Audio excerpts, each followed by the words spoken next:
Sarap tong lulutuin ko ngayon. Frozen chicken wings or chicken thigh.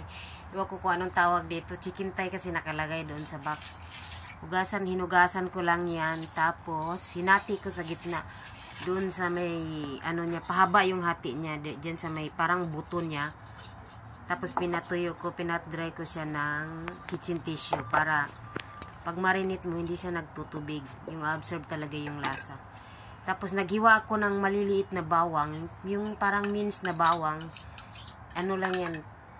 Isang buong bawang yung inano ko para masarap siya. Nilagyan ko na siya ng chicken powder. Kunti lang yung ilagay mo ng chicken powder. Depende sa panlasa mo. Kasi itong ginagawa ko, kunti lang. Kaya kunti lang yung nilagay ng chicken powder. Tapos ito, soy sauce ito. Itong soy sauce, magdepende rin sa panlasa mo. Kasi dito sa bahay, ayaw nila ng maalat. Depende din sa dami ng lulutuin mo. Isa din ito sa dagdagan mo na lang kung kulang sa panlasa mo. Meron kasing ayaw nila na sobrang alat. Ito oyster sauce to, anuhan ko din ng oyster sauce. Ito tanchamitir na lang ito. Kasi matapang tong oyster sauce na to, konti lang yung nilagay ko.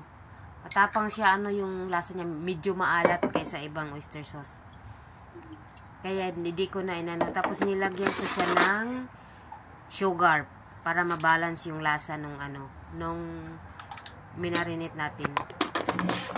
Tapos imikos-mikos at saka powder, lagyan ko siya ng powder. Yung cornstarch yung nilagay ko. Kunti lang para mag-blend doon sa marinate mo. Tapos kunting patak ng oil. Then saka mo halo-haloin.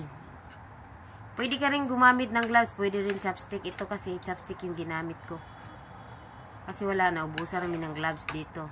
Ganyan. Pagkatapos, i-marinate ko yan ng, the longer you marinate, the tastier. Tama ba? Mas masarap siya pag itong pag-marinate ko, parang 1 oras lang to. Kaya hindi masyadong nag-absorb yung Ito yung mushroom na binili ko. Yan siya, yung puting mushroom. Madali itong maluto eh. Di ko alam kung anong tawag ito sa English. Basta puti siya, madali lang siya maluto. Ini-slice ko lang yan siya. Tinanggal ko yung nasa dulo niya na parang brown. Tapos, ini-slice ko siya ng apat. Kasi malalaki eh.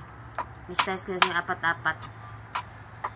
Tapos, pagkatapos ko na ini-slice yan, inano ko sa kumukulong tubig saglit. Inulog ko dun sa kumukulong, parang binance ko saglit. Para mawala yung, may lasa siya na parang ayaw kasi ni amo yung lasa ng, yung bang parang lasang soil daw, parang lasang lupa, may lasa kasi ito green onion ito. Gamitin din natin yan. Tapos iprito mo na yung chicken. Unahin mo muna iprito ang chicken.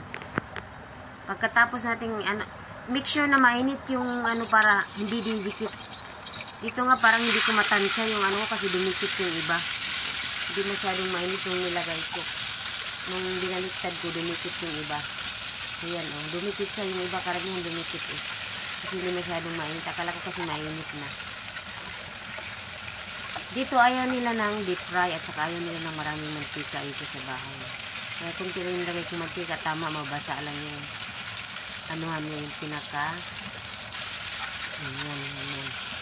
Tapos sinalo-halo hanggang sa magkulay brown na yung both sides. Then, tanggalin mo. Ito naman yung igisa mo. Itong mushroom. Saglit lang ito kasi luto na to eh. Pinakuluan na natin to. Hindi ko na lang hindi ko na video kasi akala ko naman naka-on yung video. Pinakuluan ko na to saglit mga 1 minute na 30 seconds ba. Tapos tinanggal. Then, after nyan, ihalo mo. Lagyan mo lang ng soy sauce. Oyster sauce. Oyster sauce lagay ko. Tapos, ikaw na sa lasa kung maalat. Hindi. Ikaw na mag-adjust. Tapos, pakuluan mo ulit ng siguro mga around 5 minutes or 10 minutes na pakulo mo. Depende kung matigas pa o malambot. Kung gusto mo ng malambot, pwede mong pakuluan na matagal-tagal. Kung gusto mo rin ng nilagyan ko ito ng tubig yung pinagmarintan ko. Nilagay ko kasi matigas siya. Hindi pa siya masyadong malambot. Ayaw ni amo ng matigas na manok. Ayaw niya ng ganong matigas.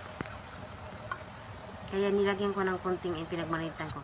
Bago mo tanggalin, ilagay mo na yung nakapatay na yung apoy nito, ilagay mo na yung dahon ng sibuyas. Nakapatay na yung apoy niyan. Ang bango niyan at saka ang sarap. Madali lang. O, diba? Masarap siya. Ubos na naman ang kanin sa rice cooker. Ang sarap niya. At ang bango niya.